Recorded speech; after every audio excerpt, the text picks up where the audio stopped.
Welcome back to a special Great Day Live Derby Live special. We are live over the next 2 hours, about an hour and a half left of our special coverage here at historic Farmington. This is the beautiful setting for the 45th annual Derby breakfast. Wonderful event. You can see guests mingling here behind us here. The skies and Mother Nature being really kind to us this morning. But we want to kind of dive into the history and why this event here at the annual breakfast helps support the mission of Farmington. I'm with Farmington's director, Michael Aldridge.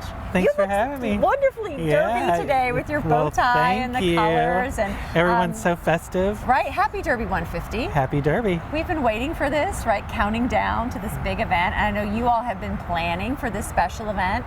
And for you being the director, it's really a great event to put Farmington on display. Absolutely, and we say appreciate this is what you're you helping with, being right? here this year. Yeah, it's really cool to kind of take people behind the scenes of this historic home and the work that you do here. Well, it's a really special place. The Historic Homes Foundation was actually founded 65 years ago in order to preserve Farmington, and then since then we've added other homes to the mix, like Whitehall and the Thomas Edison House. So Derby Breakfast is the 45th annual Derby Breakfast this year, benefits all three homes.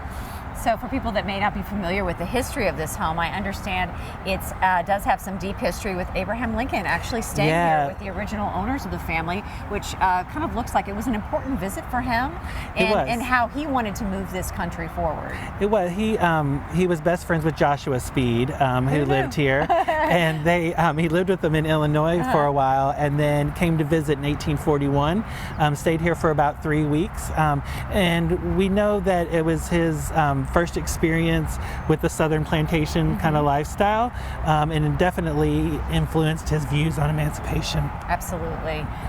And that history, I know just even walking up the path here, that history's on display, and it's an important history to tell and to make people aware of, and it's out here. And also an important history is the preservation of the home, that you want to keep telling that, and part of telling it is doing what people are doing behind us right now, which is being able to walk through it. Yeah, we give tours every day, Tuesday through Saturday, of the home on the hour. You're welcome to come out and take a tour of the grounds, learn a little bit more deeper about the history.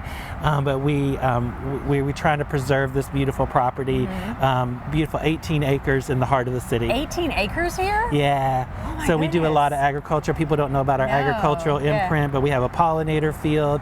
We have fresh produce being grown. We have a garden just here behind us. And the formal gardens are just gorgeous.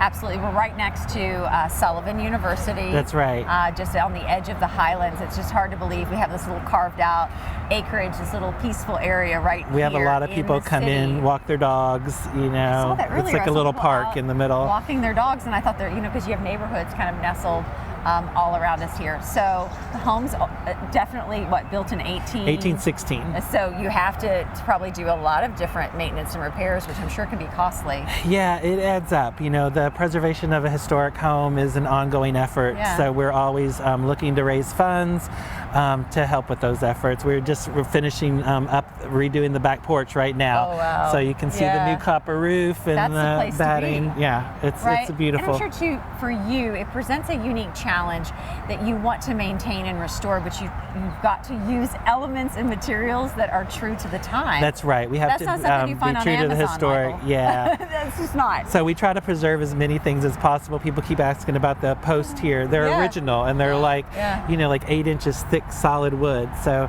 we try to preserve everything that we can, and if not, we will use the type of materials they would have used in 1816. And the website to learn more at visitfarmington.org. That's it. Learn more information, get involved, donate as well. We're going to continue to be here throughout our special Great Day Live Derby Live coverage as well.